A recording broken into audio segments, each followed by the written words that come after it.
berpengaruh tidak untuk hasil nanti? Kalau menurut saya pribadi ya berpengaruh, karena dengan nomor kita gampang mengingat untuk pasangan. Begitu ya. Namun banyak juga yang menilai bahwa tidak berpengaruh sungguhnya, karena kan faktor pemilihan presiden hanya bisa dilihat dari ada fotonya, figurnya juga. Ya. Nah, kita lihat bagaimana pula tanggapan dari masyarakat terkait dengan pengundian kemarin. Menurut saya ngaruh ya, soalnya secara psikologis kalau misalnya orang belum punya pilihan 1, 2, pasti menurut saya lebih cenderung ke 1 ya, soalnya dianggap pertama. Nomor urut itu seperti undian aja sih kalau menurut saya. Lalu yang paling penting tuh sosoknya itu sendiri. Sosok dari cawapresnya itu sendiri. Kayaknya sih ngaruh, karena nomor 1 biasanya lebih gampang diinget ya. Jadi kalau misalnya Mbak sendiri lebih memilih angka 1 daripada 2? Mungkin kalau bimbang mungkin milihnya yang 1. Oke, tapi kalau saya pribadi sih lebih suka nomor 2 ya. Soal 2 kan melambangkan kedamaian kan, peace gitu. Sebelum KPU kemarin menggelar pengundian untuk nomor urut pasangan capres dan cawapres, sebelumnya memang sudah ditetapkan dari bakal capres menjadi capres. Dan setelah ditetapkan menjadi capres, pasti mendapatkan pengawalan dari kepolisian. Ketentuan tersebutlah yang tercantum dalam undang-undang begitu ya, bahwa mereka dilindungi katanya sekitar 93 personil kepolisian per pasangan begitu. Ya. Bahkan istri-istrinya juga akan dilindungi oleh personil kepolisian, dijaga dan diamankan. Dan pergantian ini akan berlangsung shift-nya selama 3 jam sekali. Bagaimana sebenarnya mekanisme untuk pengamanan pasangan capres dan cawapres? Kita lihat bersama-sama pemirsa. Iya. Sebanyak 380 anggota Polri dikerahkan untuk menjaga calon presiden dan calon wakil presiden.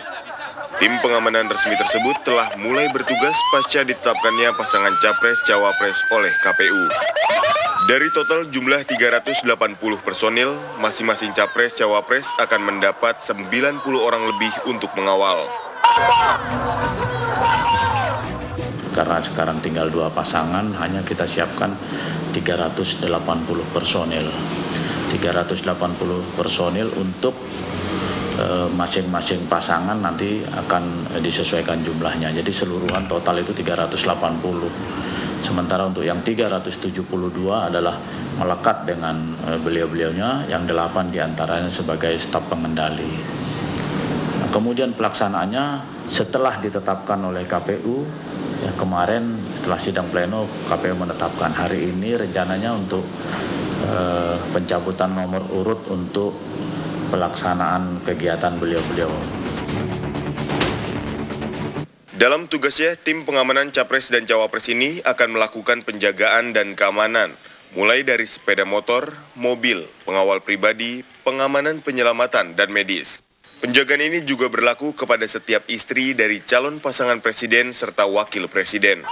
Sementara itu, untuk pengamanan di luar Jabodetabek, pengamanan akan dibantu oleh kepolisian di jajaran Polda setempat. Dari Jakarta, Stefani Susanto, Rian Syahrul, TV One, mengabarkan. Tadi Abes sudah mengatakan ada sekitar 93 personil yang akan memberikan pengawalan dan akan bergantian selama 3 jam shift gitu ya. Di total ini 372 yang akan mengamankan langsung mereka begitu. Dan ini pengawalan ini akan berlangsung hingga pada saat pelantikan presiden nanti pada tanggal 20 Oktober 2014. Ya, akan seperti gambar yang terlihat di layar kaca Anda pemirsa, dari jumlah tersebut baik capres maupun cawapres akan mendapatkan pengawalan sebanyak 93 personil yang dibagi 3 jam kerja secara bergantian. Iya. Pengawalan akan terus dilakukan hingga presiden terpilih dan dilantik pada 20 Oktober 2014 nanti. Jumlah total aparat yang akan mengamankan kedua pasangan capres ini adalah sekitar 372 orang. Bukan hanya untuk capres dan cawapres saja, ternyata untuk istri-istrinya juga diberikan pengawalan. Ya. Abi.